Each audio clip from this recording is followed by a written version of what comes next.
Hello, in this video I'm gonna show you how you can limit the app usage by setting the timer for apps on Samsung Galaxy S24 Ultra. To do so, we need to go to the settings, then scroll down and go to digital well-being and parental controls. And then over here, if you scroll down, you'll find the app timers. And if you think that you use certain apps more than you would like, then you can set a timer to help manage your usage. So if you want to, you can go, for instance, you can choose camera, and then you can press set timer. Now over here you can also select other apps if you want to for the same timer. So let's say we're gonna include Spotify as well. Then press set timer in the bottom right corner. Now over here you can choose for which days you want to set the timer.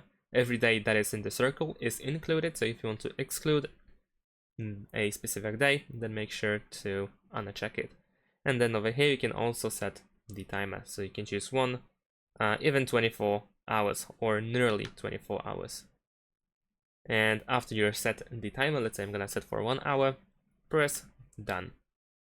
And now you can see how much time you have left until the app timer blocks the usage. You can also tap over here in order to still manage the timer. So let's cancel that. And now if you try to use these apps, then the counter will be active, and once you reach the selected time, the app will be blocked and you won't be able to use it until the next day. And that's it. Thanks for watching. Leave a like and subscribe to my channel, and see you in my next videos.